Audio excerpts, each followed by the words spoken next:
Hello, my name is Piers Thurston and I'm a director at Making Change Work. And in this short video, I'm going to tell you a little bit about what we do and what's different about our approach to change.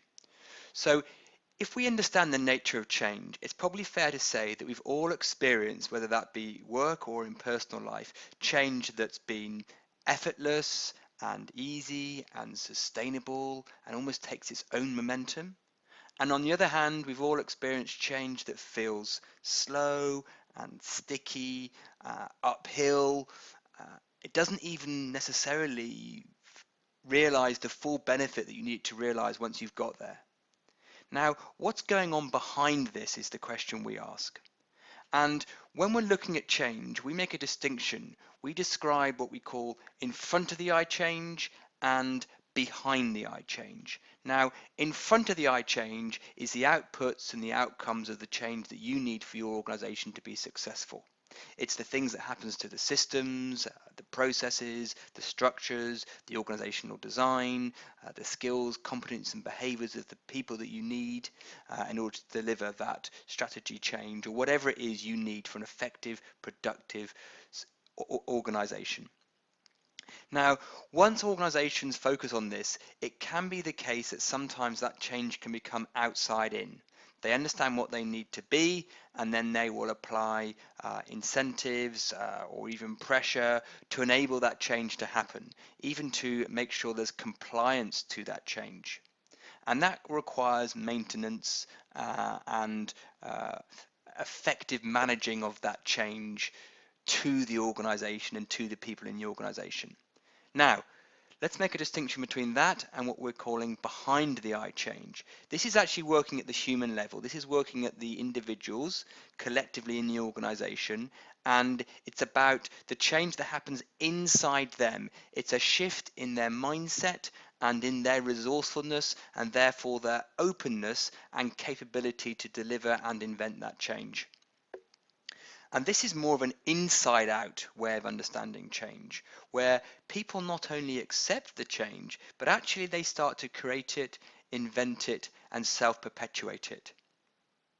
Now, organizations do understand the difference between these two things, even if they don't necessarily use our language. But it's probably fair to say, and this would be a question for you to have a look at in your own organization, is where do you focus? Because most organizations in our experience will focus on what they want the change to be, in front of the eye change, the outcomes and the outputs, and then they will try and do something to enable the behind the eye change. And at worst, that's lip service, and at best, that is some events around consultation or engagement or getting people to champion the change. But for our understanding, there is a lack of understanding in what people need to do for effective behind the eye change. Now, ideally, in a very utopian world, organizations would just start with behind the eye change, and then the result of that would be the in front of the eye. But we understand in the practical world that we live in that it might need to be that there is some change that is designed at the top of the organization and needs to be rolled out through the organization. So there could be a hybrid practically between the focus of the in front of the eye change and the behind the eye change. But there needs to be a lot more focus on the behind the eye change in order to make this change really work. Now that does beg a question.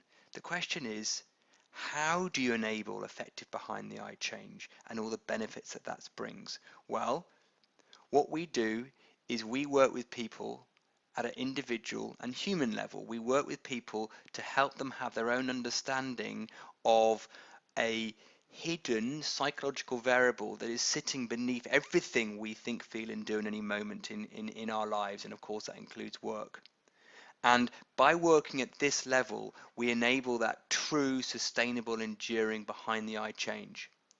Now, this thing I'm talking about here, I'm not going to have a chance to go in full detail in this video about what it is, but it is something that affects how we see absolutely everything, yet it's usually invisible to us. And When you take the combination about something that affects everything, yet is usually invisible, and most of us are misunderstanding it, caught in an illusion to its outside in nature, you get a very powerful combination of something that really does need to be addressed, which is being overlooked or misunderstood in most organizations. We call this thing quality of mind. Now that's just a phrase. And it's the understanding of quality of mind that makes the true difference. So if we look at what a lot of organizations are up to, they're looking to get people to behave and perform differently. So they will look at the skills and competencies and knowledge that that person needs. And also a lot of organizations will go a little deeper than that and think, well, actually there's a human being behind that. There's some personality, there's their type, there's their filters, their how they see the world, and some assessments or some psychometrics or some coaching might help them work through and around that. Now we're saying that there's something beneath that, and that's where quality of mind comes in. It sits underneath, and it is a variable beneath someone's personality, skills, and knowledge. And it's actually what is running the show in a lot of the times, and that's why people with a high degree of technical knowledge can not always be performing to that. It's why you can get 10 bright people in a room in a meeting, and at the end of 2 hours you're no further forward. It's why things feel like they are hard work and uphill and sticky. It's because of this invisible element that is at play with all of us. And once we understand that differently, we have a completely different relationship to it, and our resourcefulness increases. Now, this change is a little bit like if we used a metaphor about changing the operating system or the firmware on your computer or your tablet. And often you'll find you'll wake up in the morning and your computer or your iPad is saying to you there's been a firmware update or an operating system update. Now what happens with that is that everything you've got on that system works better already. So your existing software and apps work a little bit more smoothly, they're less buggy. But even more importantly, what happens, it allows you to download new software, new apps. It increases the capability of the whole system you've got. So you're open to new levels of potential. And this metaphor is akin to what we're working with at Quality of Mind. It enables people to access their existing resources and competencies much more consistently and effectively, but it also enables them to be open to new levels of meaning and understanding and creativity, possibility, clarity, flow, resilience, all the things an organization needs at leadership level, but actually throughout the whole organization, particularly in times of change.